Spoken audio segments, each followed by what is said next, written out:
اعوذ باللہ من الشیطان الرجیم بسم اللہ الرحمن الرحیم۔ سین02 فرقہ واریت کے ناظرین کو ان کا میزبان محمد ولید امجد خوش آمدید کہتا ہے۔ آج ہم جس ہستی کے بارے میں، جس سپہ سالار اسلام کے بارے میں بات کریں گے، ان کا نام ہے فخر الدین پاشا، جو سلطنت عثمانیہ میں محافظ مدینہ کے نام سے مشہور ہیں۔ یقیناً آپ اس نام کو پہلی بار سن رہے ہوں گے۔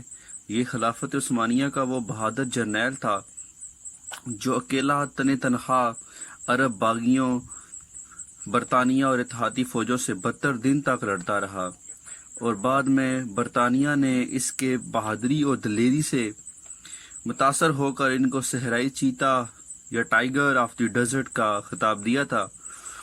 تاریخ اسے مدینہ کا محافظ کے نام سے یاد کرتی ہے۔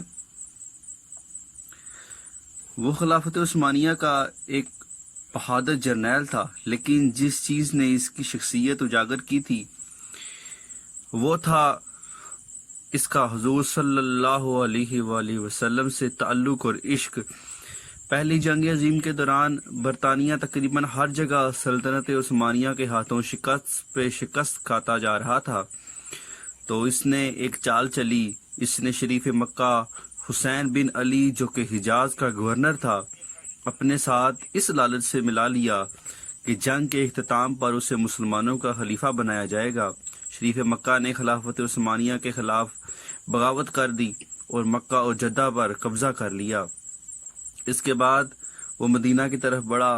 اس کے ساتھ انگریز اور فرانسیسی فوجیں بھی تھے، اور لانس آف عربیہ نامی بدنام زمانہ جاسوس بھی تھا۔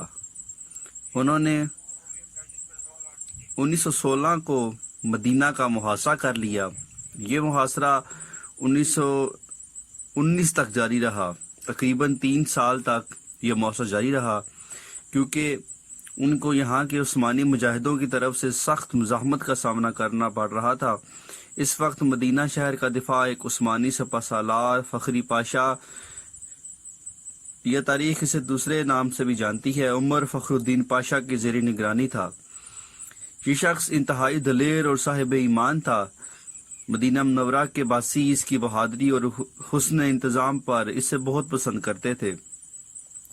عربوں کی غداری کی وجہ سے خلافت عثمانیہ کو شدید دھچکا لگا، اور برطانیہ اور اس کے اتحادی بڑی تیزی سے سلطنت عثمانیہ کے علاقوں کو اپنے قبضے میں لیتے جا رہے تھے۔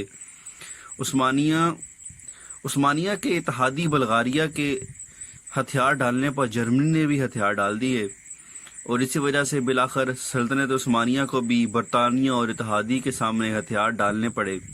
اس وقت شریف مکہ اور ان کے بیٹے علی، فیصل اور عبداللہ اس خیال میں تھے کہ اب فخر الدین بھی ہتھیار ڈال دے گا اور مدینہ ان کے ہاتھ آ جائے گا، لیکن فخر الدین نے ہتھیار نہیں ڈالے اور برابر لڑتا رہا۔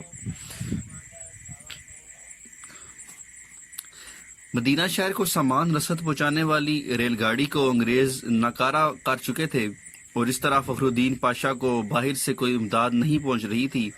محاصرے کے دوران مدینہ پر 130 بار حملہ کیا گیا، اور 30 اپریل 1918 کو مدینہ کی مقدس سرزمین پر 300 بم برسائے گئے، جس سے کھانے پینے کی چیزیں ختم ہو چکی تھی، ناپید ہو چکی تھی۔ فخر الدین پاشا اور اس کی فوج ڈٹے رہے اور کھانے میں ٹڈے کھاتے رہے، لیکن ہتھیار نہیں ڈال رہے، اس لیے کہ اس کو خواب میں حضور صلی اللہ علیہ وسلم نے حکم دیا تھا کہ ہتھیار نہیں ڈالنا۔ ایک ترک مصنف لکھتا ہے کہ ایک مرتبہ 1918 میں جمعہ کے دن فخر الدین پاشا مسجد نبوی میں نماز کے دوران خطبہ دینے منبر کی سیڑھیوں پر چڑھنے لگا تو آدھے ہی رستے میں رک گیا، اور اپنا چہرہ حضور صلی اللہ علیہ وسلم کے روضے مبارک کی طرف کرتے ہوئے کہنے لگا، اے اللہ کے رسول صلی اللہ علیہ وسلم، میں آپ صلی اللہ علیہ وسلم کو کبھی نہیں چھوڑوں گا۔ اس کے بعد اس نے نمازیوں اور مجاہدین سے بالوضع ولولہ انگیز خطاب کیا، مسلمانوں میں تم سے حضور صلی اللہ علیہ وسلم کا نام لے کر جہاد کی اپیل کرتا ہوں، جو اس وقت میرے گواہ بھی ہے۔ میں تمہیں یہ حکم دیتا ہوں کہ دشمن کی طاقت کی پرواہ نہ کرتے ہوئے حضور اکرم صلی اللہ علیہ وسلم کے شہر کا آخری گولی تک دفاع کروں گا۔ اللہ ہمارا حامی و ناصر ہو اور حضور صلی اللہ علیہ وسلم کی برکت ہمارے ساتھ ہو۔ ترک افواج کے بہادر افسروں، آگے بڑھو اور میرے ساتھ مل کر اللہ اور اس کے رسول صلی اللہ علیہ وسلم کے سامنے وعدہ پورا کرو کہ ہم اپنے ایمان کی حفاظت اپنی زندگیاں لٹا کر کریں گے۔ اس کے بعد فخری پاشا نے کہا کہ اسے خواب میں حضور اکرم صلی اللہ علیہ وسلم نے حکم دیا تھا کہ وہ ابھی ہتھیار نہ ڈالے۔ اگست 1918 میں جب اسے شریف مکہ کی طرف سے پیغام آیا کہ ہتھیار ڈال دو، تو اس نے ان الفاظ میں جواب دیا، فخری پاشا کی طرف سے جو عثمانی فوج کا سپہ سالار اور سب سے مقدس شہر مدینہ کا محافظ اور حضور اکرم صلی اللہ علیہ وسلم کا ادنا غلام ہے، اس اللہ کے نام سے جو ہر جگہ موجود ہے، کیا میں اس کے سامنے ہتھیار ڈالوں؟ جس نے اسلام کی طاقت کو توڑا، مسلمانوں کے درمیان حریزی کی اور امیر المومنین کی خلافت پر خطرے کا سوالیہ نشان ڈالا اور خود کو انگریز کے ماتحت کیا۔ جمعرات کی رات میں نے خواب میں دیکھا کہ میں تھکا ہوا پیدل چل رہا تھا، اس خیال میں کہ کس طرح مدینہ کا دفاع کیا جائے۔ اچانک میں نے ایک جگہ پر خود کو نامعلوم افراد کے درمیان پایا جو کہ کام کر رہے تھے۔ پھر ان میں سے ایک بزرگ شخصیت کو دیکھا، وہ حضور اکرم صلی اللہ علیہ وسلم تھے۔ اللہ اکبر، ان پر اللہ کی رحمت ہو۔ انہوں نے اپنا ہاتھ میری کمر پر رکھا اور مجھ سے تحفظ کا احساس دلانے والے انداز میں کہا، میرے ساتھ چلو۔ میں ان کے ساتھ 3-4 قدموں تک چلا اور پھر بیدار ہو گیا۔ میں فوراً مسجد نبوی گیا اور ان کے روضے کے قریب اپنے رب کے حضور سجدے میں گر پڑا اور اللہ کا شکر ادا کیا۔ اب میں حضور اکرم صلی اللہ علیہ وسلم کی پناہ میں ہوں جو میرے سپہ سالار اعلیٰ ہیں۔ میں مدینہ کی عمارتوں، سڑکوں اور اس کے حدود کے دفاع میں دل و جان سے مصروف ہوں۔ اب مجھے ان بیکار پیشکشوں سے تنگ نہ کرو۔ 30 اکتوبر 1918 کو سلطنت عثمانیہ نے ہتھیار ڈال دیے اور وزیر جنگ نے فخری پاشا کو پیغام بھیجا کہ ہم نے معاہدہ کر کے ہتھیار ڈال دیے ہیں، اب تم بھی ہتھیار ڈال دو۔ لیکن فخری پاشا نہ مانے اور اپنی تلوار حوالے کرنے سے انکار کیا۔ اس پر دولت عثمانیہ نے اسے عہدے سے برطرف کر دیا، لیکن اس کے باوجود بھی وہ ڈٹے رہے اور اسی طرح لڑتے رہے۔ اس طرح جنگ ختم ہونے کے باوجود یہ صحرائی چیتا، یہ عاشق رسول صلی اللہ علیہ وسلم 72 دن تک اکیلے عرب باغیوں، برطانیہ اور اس کے اتحادیوں سے لڑتے رہے اور اپنے چھوٹے سے دستے سے مدینہ کی حفاظت کرتے رہے۔ آخرکار اس کے اپنے ہی ساتھیوں نے تنگ آ کر خود اس کو پکڑ کر دشمنوں کے حوالے کر دیا۔ یوں 2 فروری 1919 کو شریف مکہ کے بیٹے علی اور عبداللہ شہر مدینہ میں داخل ہوئے اور 12 دن تک شہر نبی صلی اللہ علیہ وسلم میں لوٹ مار کرتے رہے۔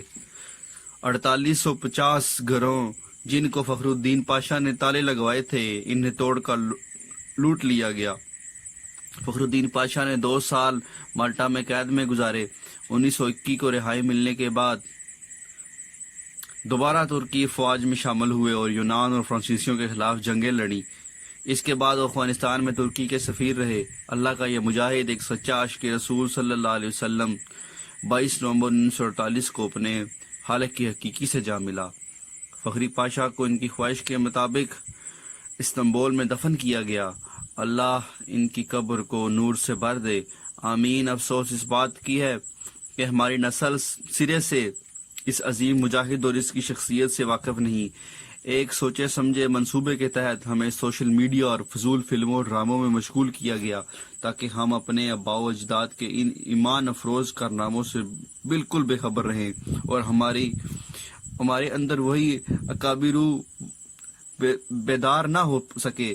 اس جرنیل کی داستان پڑھنے کے بعد شاید ہر کوئی خواہش کرے گا کہ کاش اس کی جگہ وہ خود ہوتا اور اسے حضور اکرم صلی اللہ علیہ وسلم کی طرف سے اسی طرح حکم مل پاتا۔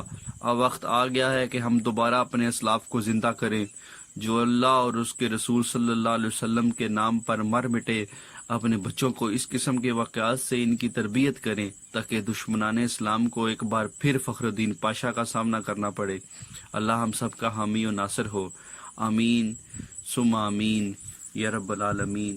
والصلاۃ والسلام علی رسول الانبیاء والمرسلین وصلی اللہ تعالی رسول حلقہ سیدنا و مولانا محمد مبارک صلی